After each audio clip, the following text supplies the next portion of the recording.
komputer.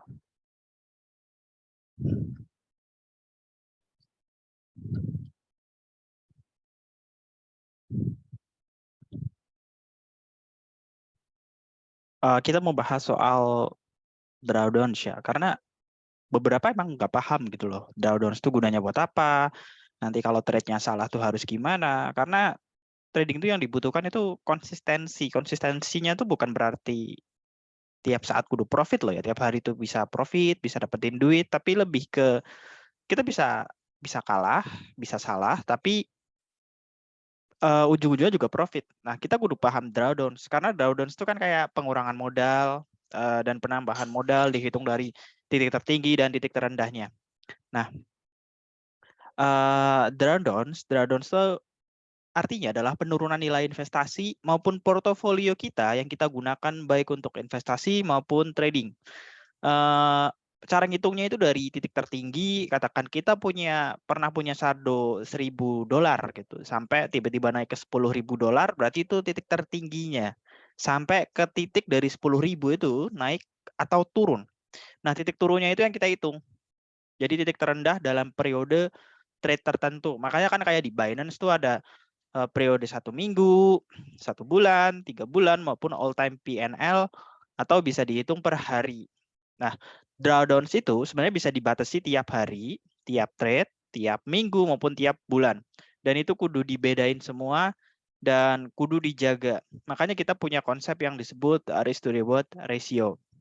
Nah, cara ngitung drawdowns itu paling penting karena orang tuh secara trading dia tuh kurang wise ya, kurang bijak dalam lihat saldonya. Orang tuh rata-rata lihat saldo berdasarkan angka atau nominal dolar ataupun rupiah yang dia punya. Sebenarnya yang perlu kita lihat tuh berdasarkan percentage wise. Jadi kita lihatnya persentase yang kita punya. Nah, contoh kayak gini, misal kita punya saldo sekitar $1.000 dan dari $1.000 yang kita punya, balance kita atau saldo kita lalu turun sekitar 20% atau sekitar jadi $800. Orang mikirnya adalah ketika kita hilang $200, kita hanya perlu balikin $200.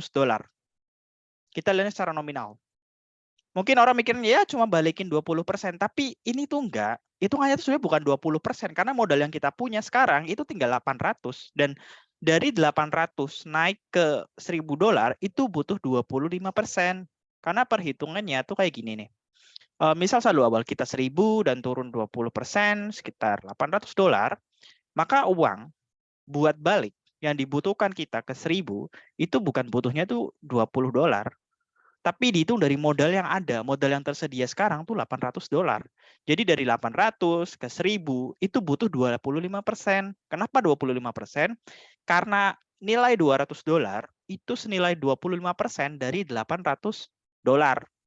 Nah, makanya drawdown itu dihitung dari titik tertinggi yang kita punya 1.000 dan terendah dari pergerakan saldo yang ada. Di sini itu 800. Maka ini yang harusnya kita hitung.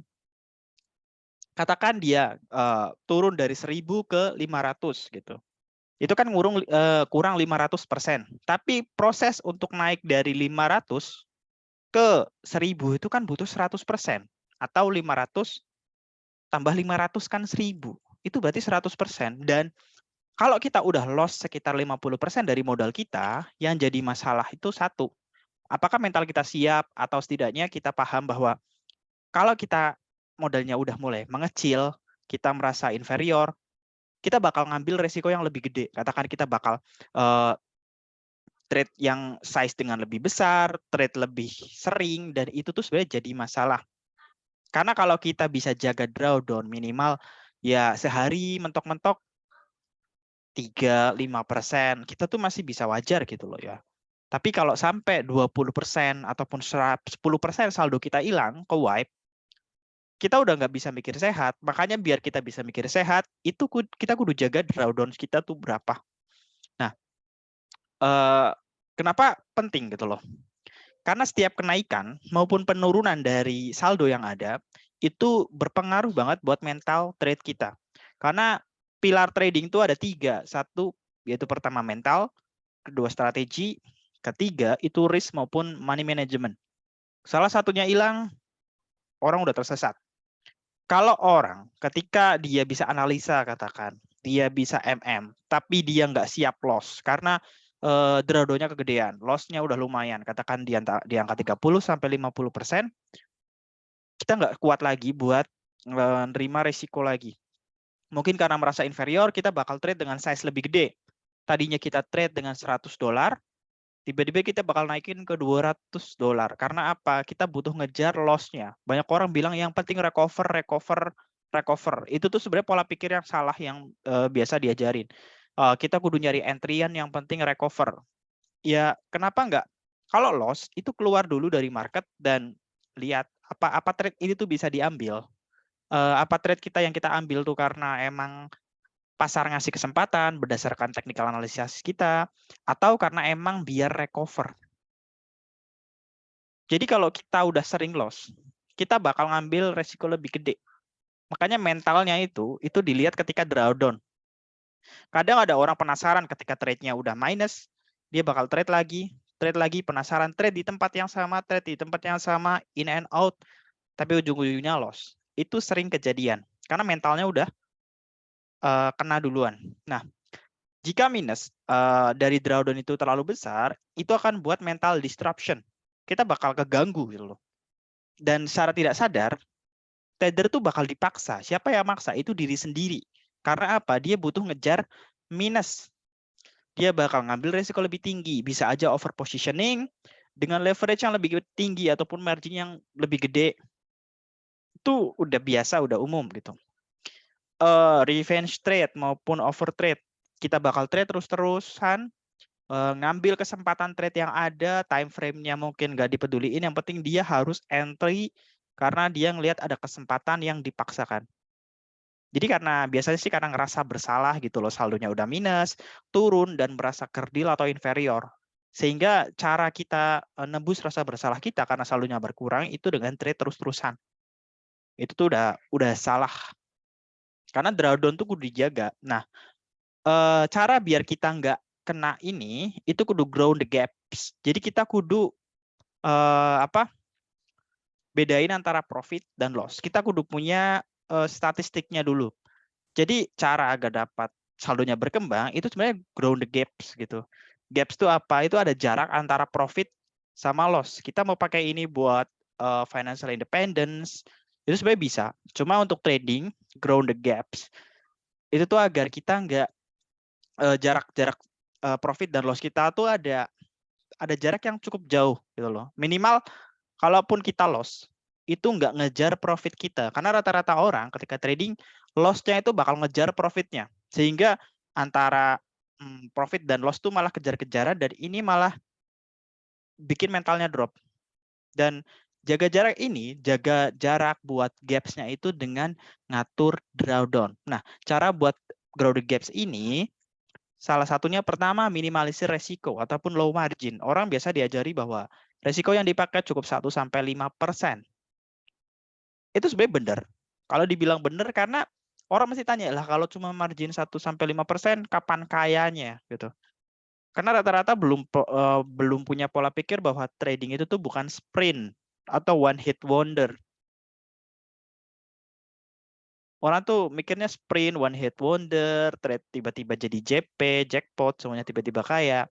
Tapi sebenarnya trade tuh kan kayak maraton. Kita bisa naik, bisa turun, bisa naik, bisa turun. Dan kita kudu jaga ini, kudu jaga gaps atau celah antara profit dan loss. Itu minimalisir resiko. Resikonya disamain. Loss-nya tuh dikonsistenin dengan angka yang paling kecil. TP itu tuh bisa gede gitu. Asal kita jaga marginnya dulu. Kedua, lock profit sedikit demi sedikit. Kalau kita nggak pengen loss gede, jangan cari resiko gede. Lock profit sedikit demi sedikit, karena apa? Dengan profit kita tuh udah minimal pede gitu loh. Kita tahu bahwa trade kita tuh bener, kita paham apa yang kita lakuin, kita nggak ragu lagi gitu. Kadang ada yang nyesel nggak ngambil TP, kadang ada yang nyesel ngambil TP kecepatan, tapi dipahami bahwa lock profit sedikit demi sedikit, kalau digabungin juga jadi gede. Tapi ngambil trade yang meyakinkan. Ketiga, holding profits maupun winning position. Rata-rata orang tuh salahnya adalah dia holding loss position ketika profit, dia bakal cut dengan alasan bahwa kita butuh instant gratification, kita butuh kepuasan karena udah dapat profit, kita kudu lihat bahwa trade kita secara nyata, secara langsung kita tuh bakal ngasilin duit dari situ. Seenggaknya balance-nya nambah gitu, yang nyata. Nah, dan ini tuh kudu dibiasain. Keempat itu cut loss sedini mungkin. Ya, semua stop loss itu kudu intact setelah kita trade. Terserah nanti itu mungkin metodenya kita pakai limit order dan limit close ordernya itu ke hit atau enggak, itu bukan urusan kita gitu loh. Paling enggak ambil statistik antara ya 20 sampai 50 trade itu baru bisa bener atau enggak. Kalau belum sampai di titik itu, katakan baru nyoba 1 sampai ya 5 trade dan itu tuh kena cut loss atau stop loss semua, berarti emang metodenya salah. Pertama itu. Tapi coba pakai itu. Dan mesti dari 10 kali percobaan dengan cara yang sama, itu pasti ada yang profitnya bisa nutupi semua loss. Karena kita butuh holding profits dan position. Ini yang ketiga dan keempat, itu yang sering orang lupakan dan sering orang salah. Dia udah bisa minimalisir resiko, udah lock profit, tapi ketika holding profits maupun cut loss, itu dibalik. Dia bakal cut loss profits dan holding loss lama mungkin karena berharap bahwa uangnya balik atau dengar cerita bahwa orang dari posisi underwater tiba-tiba jadi profit. Itu tuh nggak semuanya orang bakal jadi kayak gini.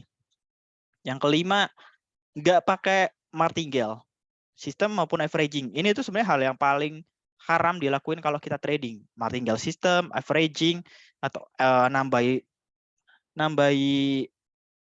balance itu tuh salah. Yang ngajari di trading future kita martingale itu salahnya 2 kali lipat karena kita nggak bakal bisa jamin bahwa posisi kita bakal profit.